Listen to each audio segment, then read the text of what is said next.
Eestis ja lõunamaades on päikesevalgust sama palju. Lihtsalt Eestis on seda päikesevalgust suvel rohkem, lõuna pool talvel.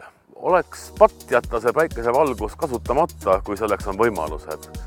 Tallinna Tehnikaülikooli teadlased on jõudnud nii kaugele, et suudavad luua Põhjamaa tingimustesse sobiva päikesepaneeli, mida paigutatakse tee sisse ning mis võiks anda toidet kogu tee nutikale infrale nii suvel kui talvel, nii öösel kui päeval. Aasta tagasi käisime siin juhtkonnaga, meile tutvustati maja, Mektori erinevaid ruume ja seal oli näha, kui palju on erinevad valdkonnad panustanud arendusse. Aga siis märkasime, et teede pool on nagu vajaka jäänud ja kelle otsa ikka vaadata kui enda otsa ja nii see mõte teoks sai, et teeks midagi innovaatilist, mis tõmbaks noori, kui nad siit mööda lähevad õppima ja tippi sisse astuma inseneri valdkonna teadusi, mis kohati ei ole väga populaarsed.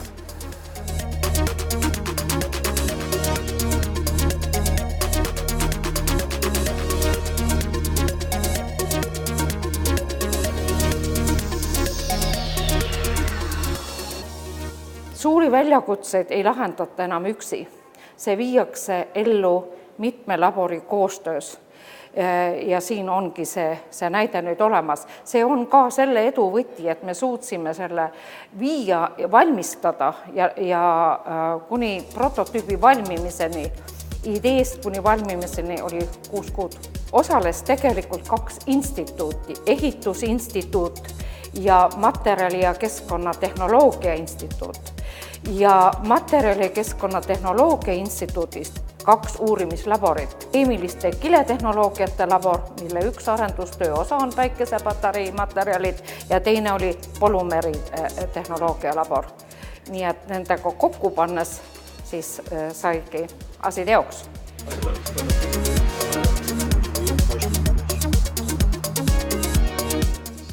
Tekstuuri osas sai võetud üks reaalne asfalditükk laborist ja seda skaneeritud 3D mudelisse, nii et siin need katte pinna tekstuur on täpselt nagu asfaldi tekstuur. Ning kui me selle bituumeni ja klaasipuruga tegime proovitükid, siis tuli retsepti üsna palju muuta.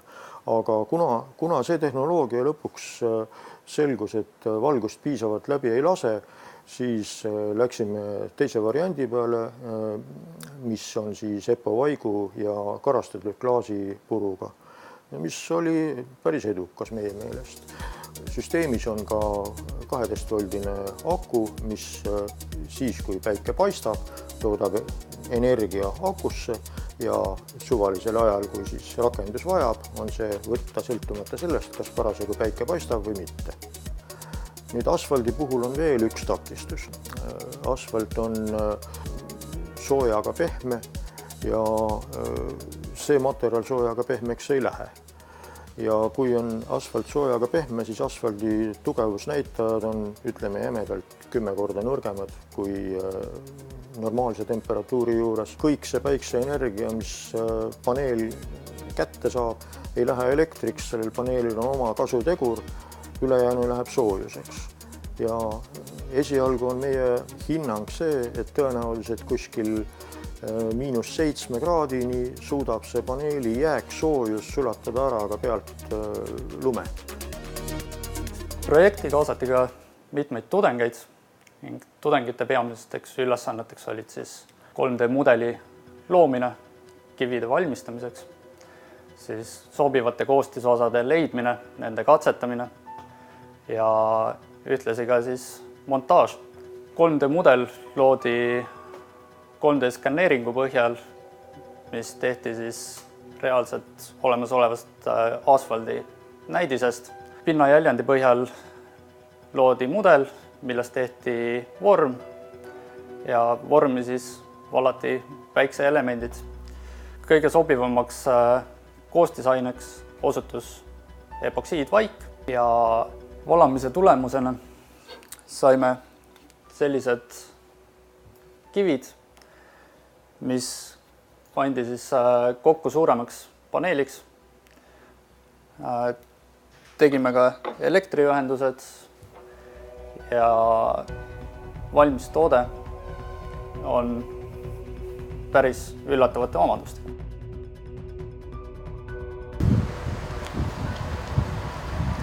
Selle paneeli avamine on järjekordne näide sellest, et Tehnikaülikool ei ole mitte ainult õppimise, õpetamise ja teadustöö asutus, vaid me teeme ka praktilisi asju.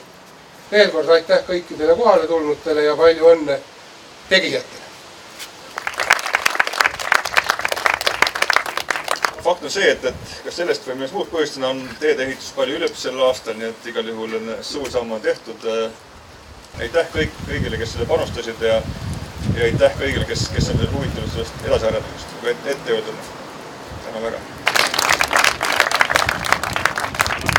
Mul on tohutud hea meel olla selle hetke juures, kui ülikooli laborite seinte vahelt jõuab midagi välja. Nii, mul on ainult veel öelda, et Maanteeametile, et Tallinn-Tartu maantee ootab. Aitäh!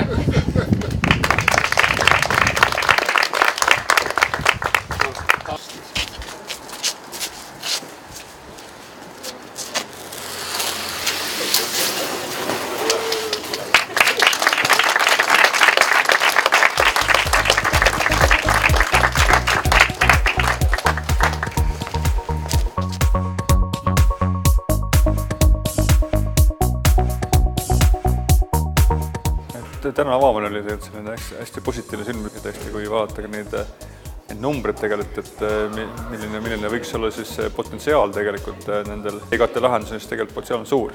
Et loomulikult täna on veel maksumus on väga kõrge, mis ikkagi tähendab seda, et vaja on näha, et tasapisi väikse sammud edasi liikuda ja otsida neid lahendusi, mismoodi saaks natuke odavamalt neid teha, aga eks siin selgelt siin saavad kõik tellijad kaasa aidata. Ehk siis tellijad, mitte ainult Maanteeamet, vaid ka Tallinna linn, ma arvan, on piisavalt innovaatiline tegelikult linn ja ma usun küll, et ka nemad aitavad kaasa ja neil on kindlasti rohkem sellised lahendusi, kus tegelikult siis noored tegelikult saavad ka reaalses elus näha. Selle tehnoloogiaga on võimalik näiteks juba jalgrattaparklat elektrirataste toiteks ära katta ja lahendada, kergliiklusteedel panna koos LED-valgustusega, et oleks turvalisem liigelda ja ühtlasi saaks teekatte alla ka märgistuse panna, et oleks ohutum, kas siis valgusfoori LED-ribad dubleerida. Et tänapäeval kõik vaatavad maha ja nutiseadmetesse näiteks teeületuskäigu koha peal võiks olla mõningad ruutmeetrid, mis tõmbab tähelepanu. Et sinna on võimalik hästi palju erinevat valguslahendusi integreerida, saades siis autonoomselt ka toite sealt samast.